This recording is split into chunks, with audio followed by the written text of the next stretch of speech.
Hello everyone, my name is Pingkun. I'm an assistant professor at the Department of Biomedical Engineering and CBIS.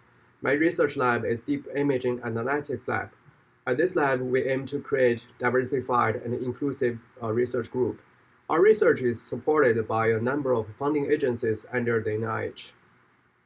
So my lab aims to develop powerful AI algorithms towards the healthcare domain applications. On one side, we work with physicians to develop various kinds of applications to deal with the clinical problems. On the other hand, we invent novel, innovative deep learning algorithms to solve those problems, to extract desired information, including visualizing images, extracting image features, etc., to meet those unmet clinical needs.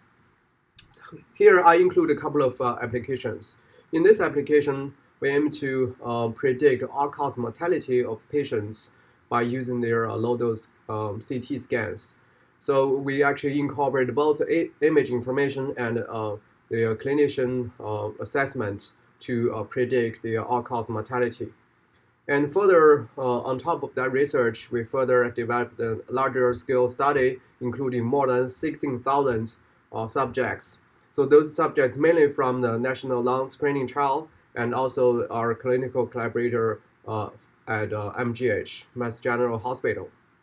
So in this study, we developed the deep learning neural network, try to predict whether a patient may have significant risk of CVD, because even those patients go for lung cancer screening, they have very high risk for CVD, but their high risk usually kind of ignored by the screening staff. So they were actually not notified to take a precautionary treatment for their CVD risk. A lot of more patients actually eventually died of CVD than the lung cancer in this trial. So we're trying to actually deal with this problem by using deep learning to predict the risk of the CVD for those patients.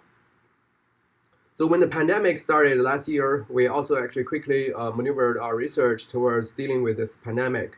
So on top of our previous deep learning-based research, we further developed a specified algorithm for lung opacity quantification. Together with the CVD information, we could actually borrow this all information together to better predict which patient may need ICU admission. Because the majority of the COVID-19 patients, they will be fine.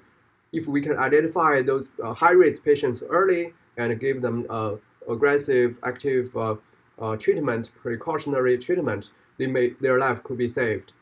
So this is another piece of research. In this research, in addition to the previous work on the CVD and other information machine learning-based method, we developed algorithm to segment the lung opacity for accuracy assessment of lung conditions. Well, this is a brief summary about my research lab. Thank you very much.